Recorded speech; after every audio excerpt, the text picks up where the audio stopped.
The Italian Wine Podcast is the community-driven platform for Italian wine geeks around the world. Support the show by donating at ItalianWinepodcast.com. Donate €5 or more and we'll send you a copy of our latest book, My Italian Grape Geek Journal, absolutely free. To get your free copy of My Italian Grape Geek Journal, click support us at ItalianWinepodcast.com or wherever you get your pods.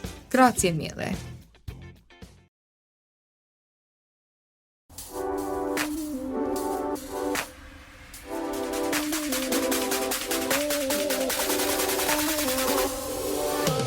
Welcome to another episode of On the Road Edition, hosted by Stevie Kim. Each week, she travels to incredible wine destinations, interviewing some of the Italian wine scene's most interesting personalities, talking about wines, the foods, as well as the incredible travel destinations.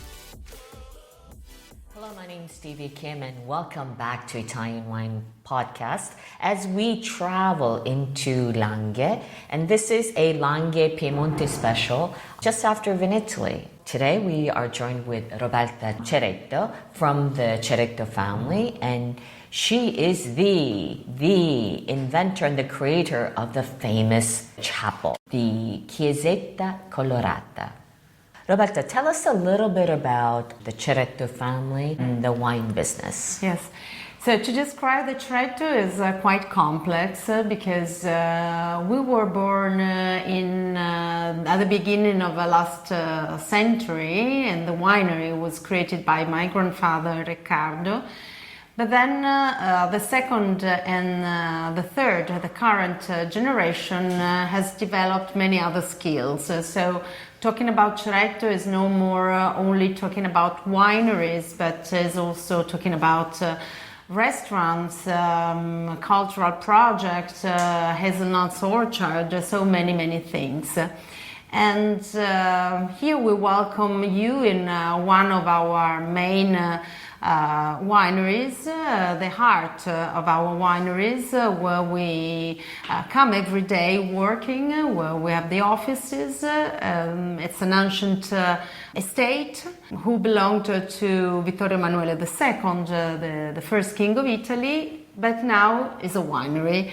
And it welcomes you on the valley of Barolo, because behind us we are floating on the first Barolo vineyards.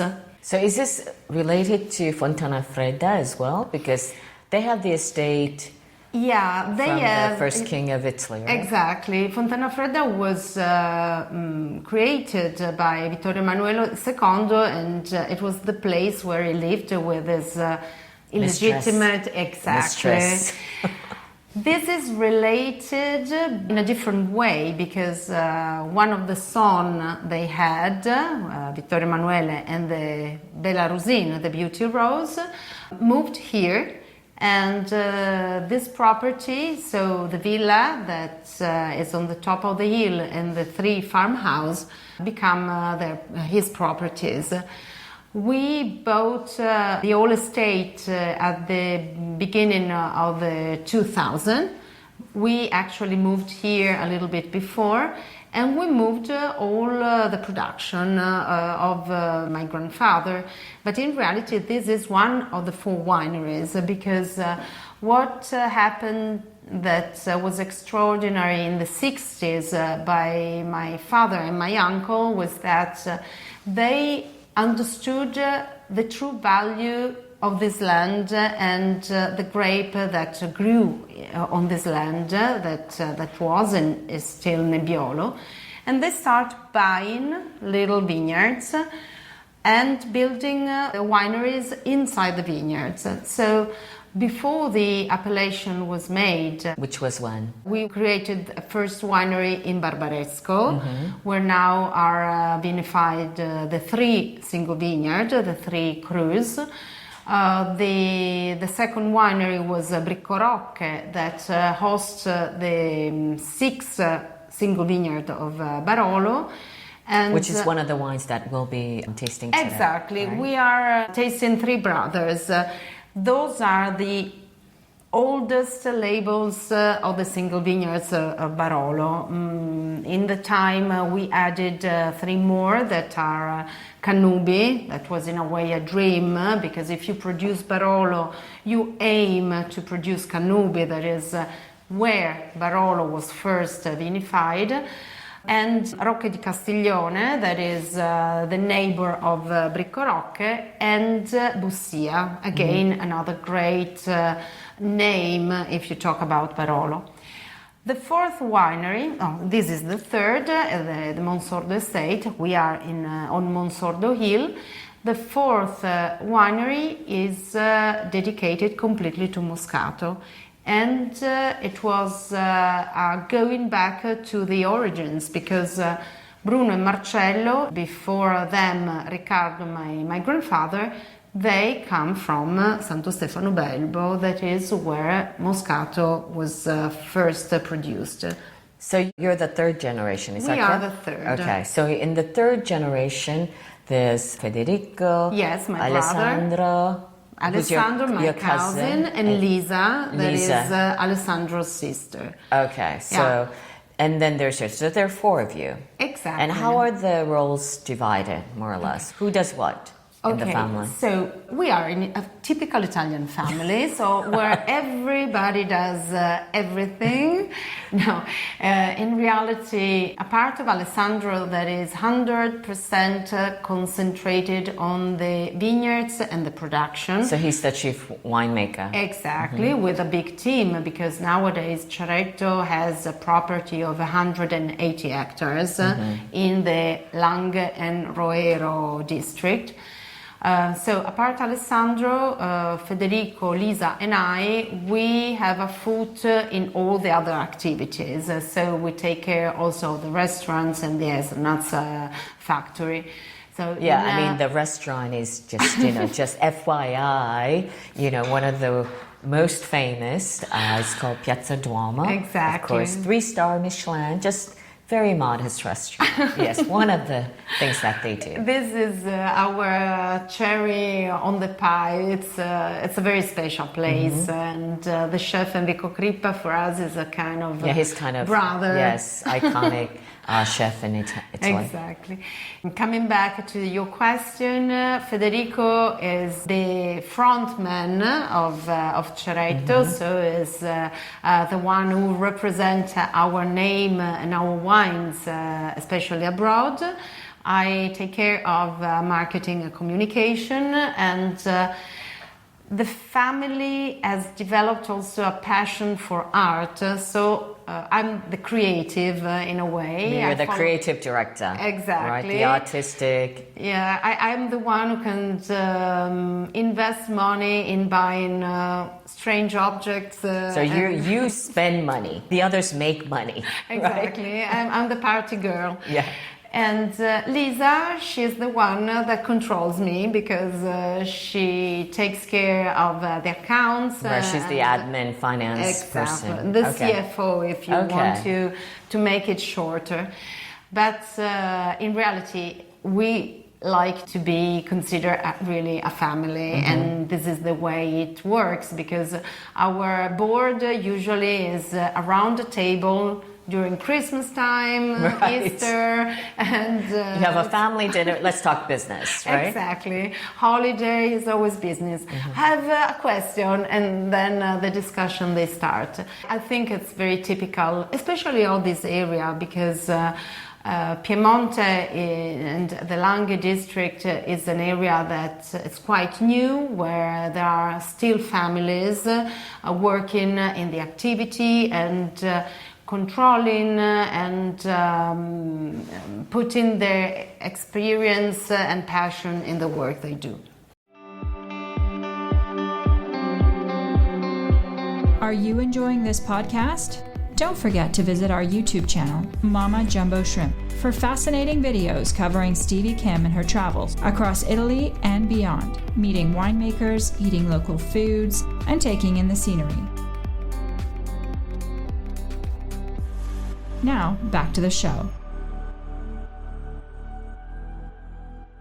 What about the fourth generation?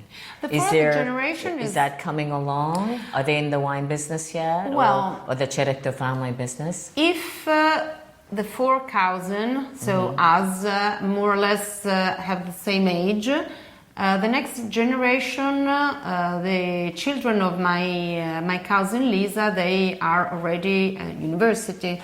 So the fourth generation is not far to come. Okay, but nobody's working in the business yet. No, well, the other are very young.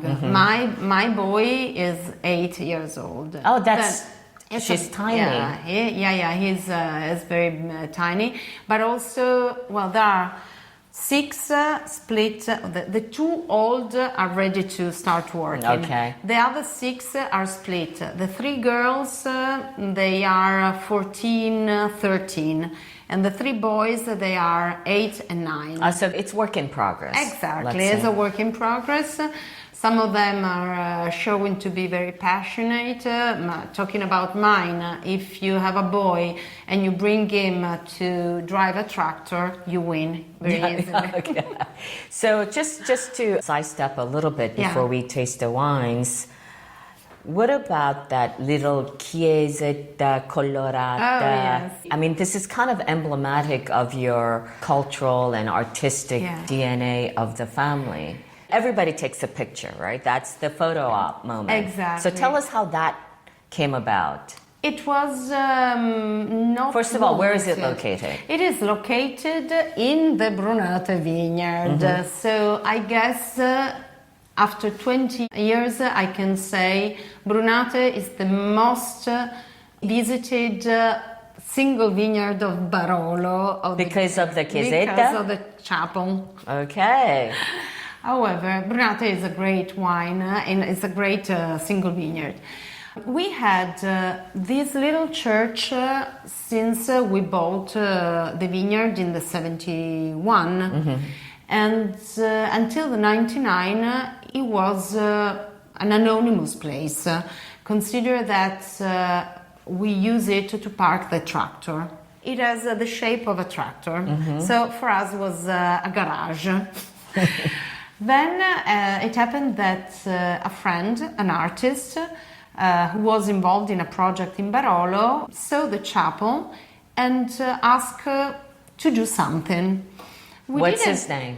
His name is David Tremlett. It's a British artist. And at that time it seemed very strange for a winery to promote contemporary art.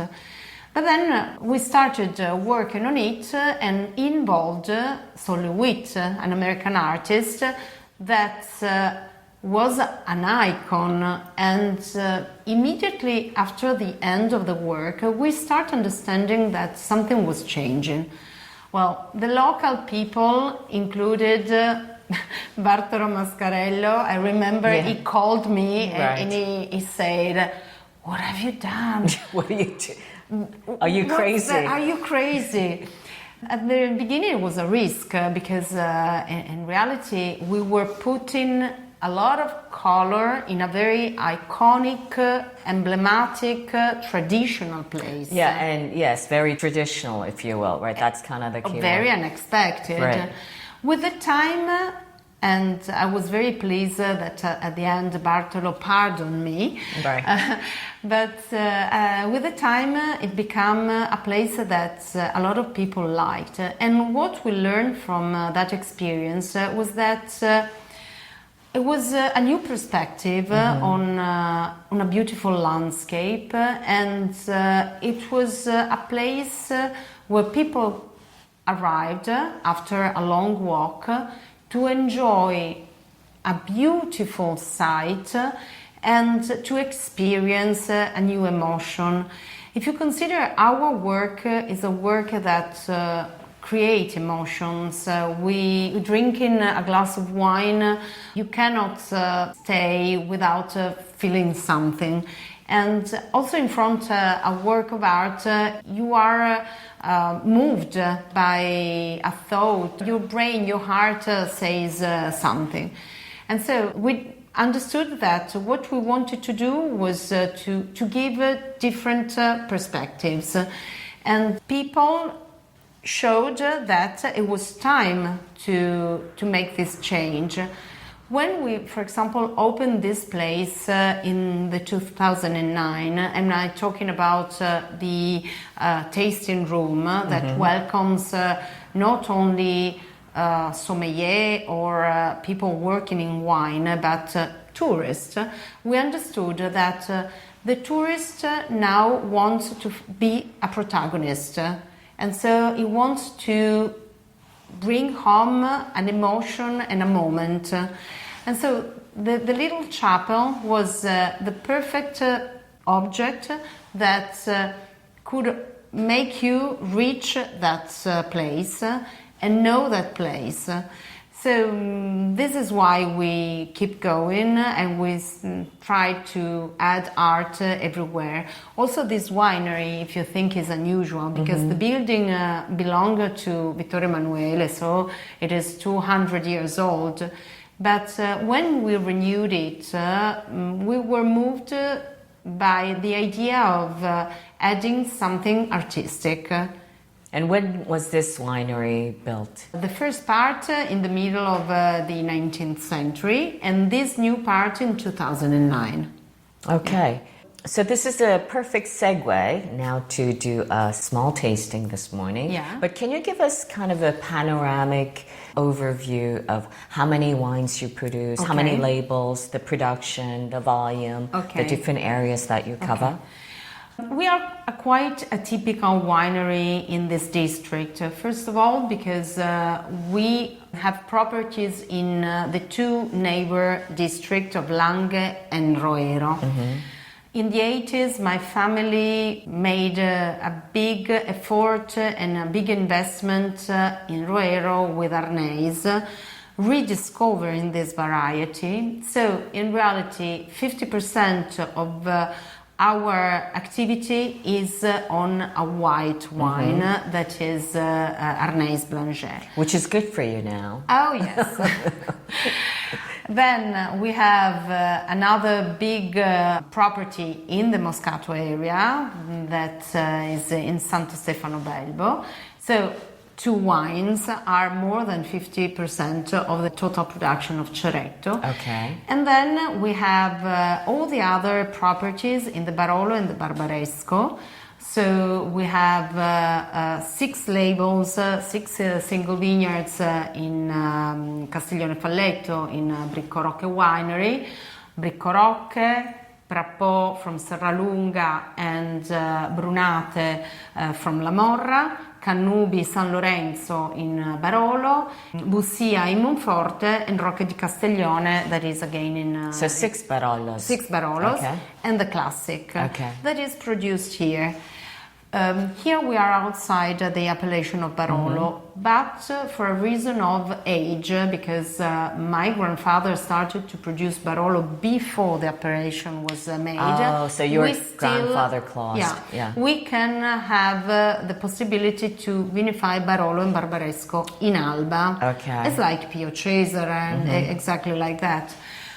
We choose to keep separate the production of the single vineyards and the classic.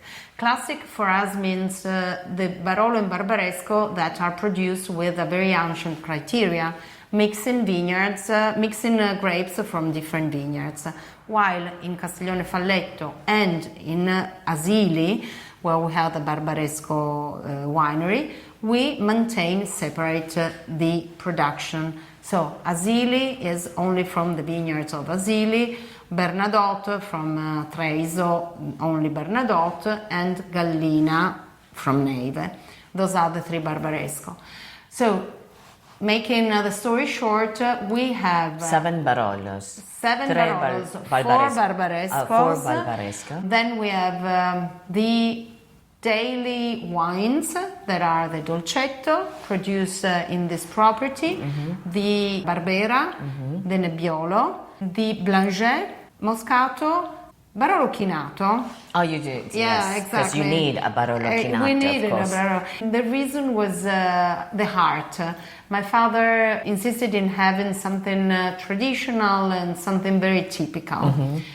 There is last wine that is by us a kind of foreigner, because when we moved in the 89 in this property, there was nothing, no vineyards at all. I remember I come during the winter to ski, and during the summer there were some flowers on the hill. We decided to experiment, so we planted Cabernet Merlot, Syrah, and many other varieties. And we have a wine that is quite atypical.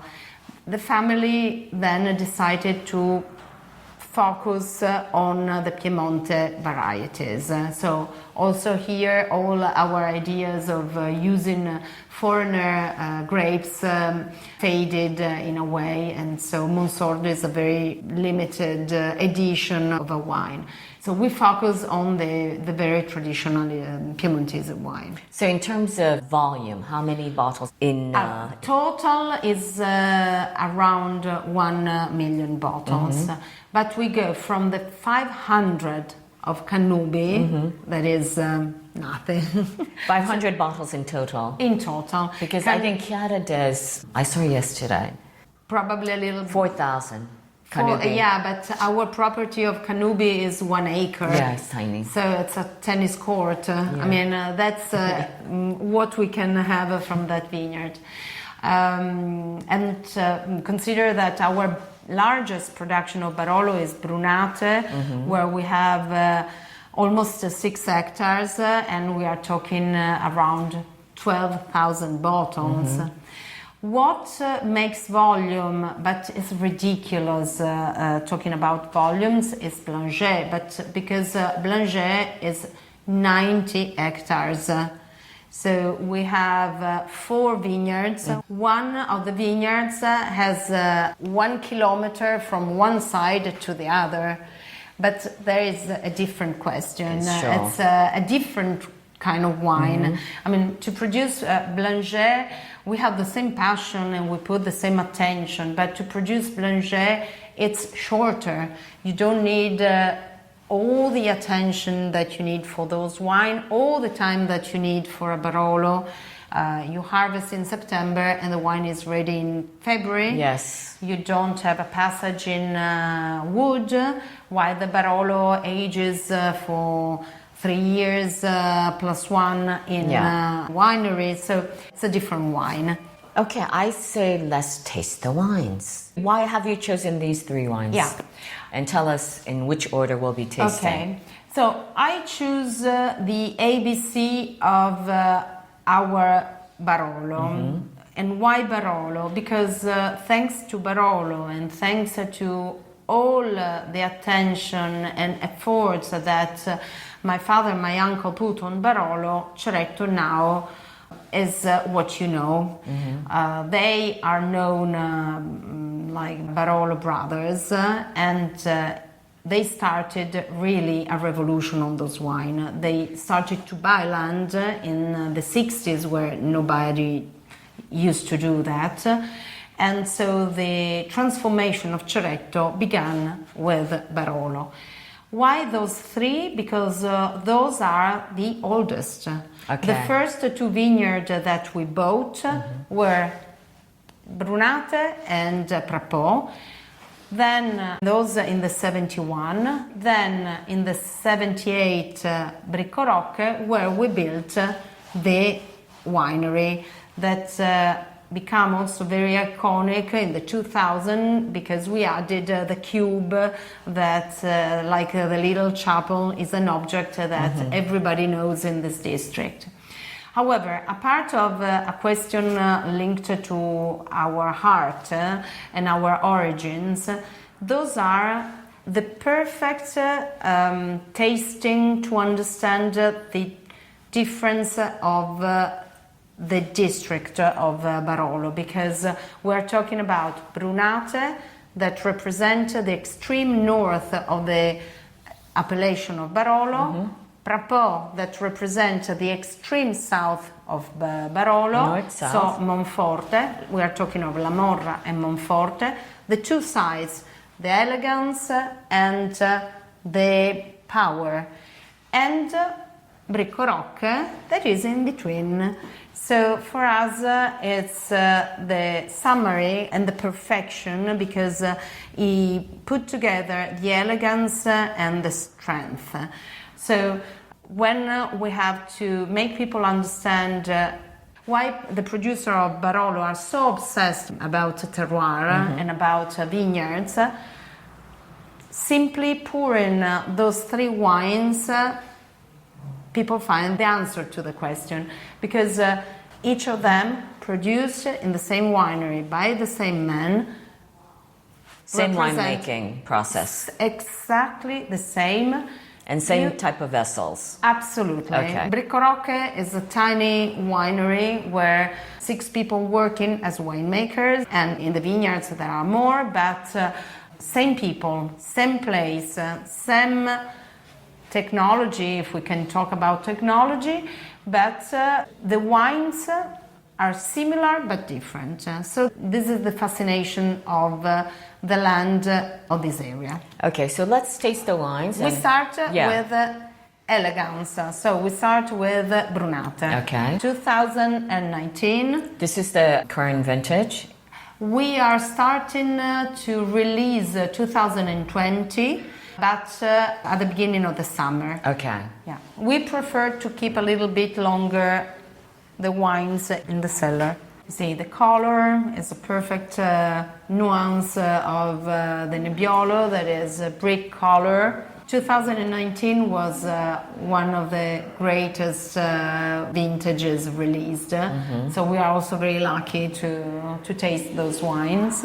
Seem fruity, and we go on the balsamic side. The tannins in the Barolo from Serralunga are a little bit more green, so they will develop in the future much more smoothness. They will, now you chew those wines. Yeah, this is a tonic bugger, yeah.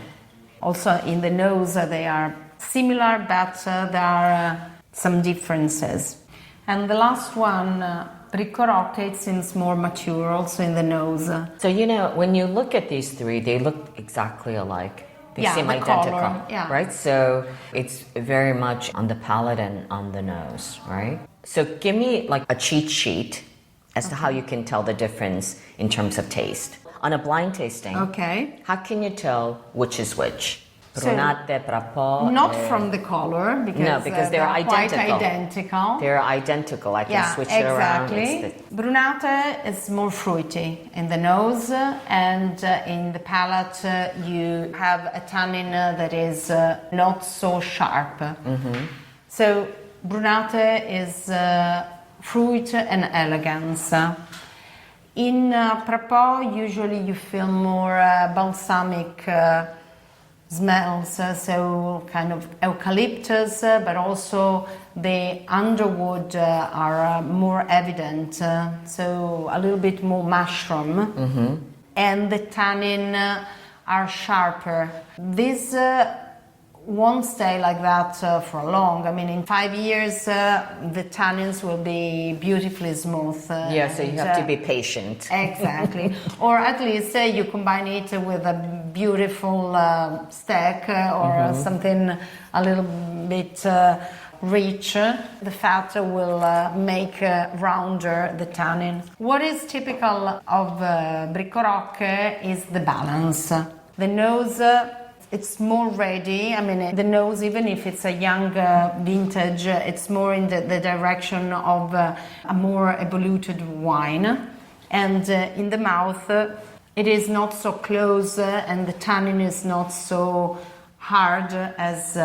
This is kind of the more ready to drink if you had to choose, right? Exactly. So I have a question for you. Since you are the food expert, when we're on this food journey in Piemonte, in Langhe, how would you pair these wines? I mean, general of course, Barolo, but so give me the dishes you have at Piazza Duomo. Which dish would go with which wine and why? Piazza Duomo, we had to force Enrico to create a menu for Barolo. Aha. And for the Barolo fans. Exactly, but for the Nebbiolos in reality, because when we talk about Barbaresco, the discussion are more or less the same. I mean, also Barbaresco is a wine that can impose himself. But in Piazza Duomo, the choice of Enrico was very radical on the vegetable. So you can understand that with Nebbiolo wines, it could be a problem. Yeah. However, we actually had an experience. We went to 11 Madison. And now it's completely vegan. And we had a tasting with red, like super Tuscan wines, and it wasn't easy. I have to be honest. Yeah. What does Enrico do? Enrico is not a vegan restaurant. He loves cooking meat, but he chooses to put more attention on the vegetables. However, what he did that was extraordinary is to work with Barolo as an ingredient of a dish, not as a pairing.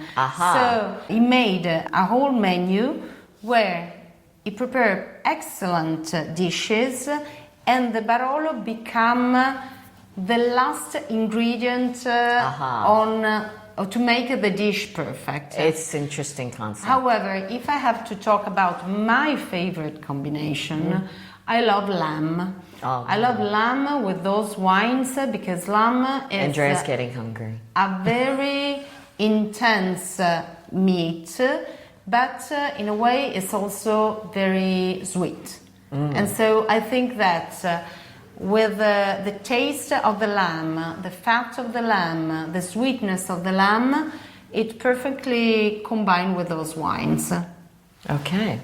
Lamb it is. It's not very Piemontese, is it? Well, in this part of Piemonte, yes, because we are not far from the mountain, and if you consider also one of the great production that we have here, that is cheese, there are a lot of goat and lamb cheese, and so it's quite common. So my last question, because she has to do another art installation and we have to move over to Barbaresco today, but I know like all wines are like your children, right? Yeah. But if you were to choose one island you can take away, one wine that you can take away, which is called the island wine, which would it be out of the three? Okay, I'm sure 100%, and again is a reason of the heart, because as you said, they are all our children. But my life has changed when I was involved in the project of the chapel in Brunate. So it's Brunate. So Brunate is what brought me again in the family, and what convinced me that this was the most wonderful work to do, and open my mind and bring me back to the wine. So for sure it's Brunate. Okay, Brunate it is. And thank you for making that colorful chapel. I think it's one of the most photographed, Instagrammable chapel in Barolo. So thank you, and chin chin with Italian wine people, and it's a wrap. Chin, thank you.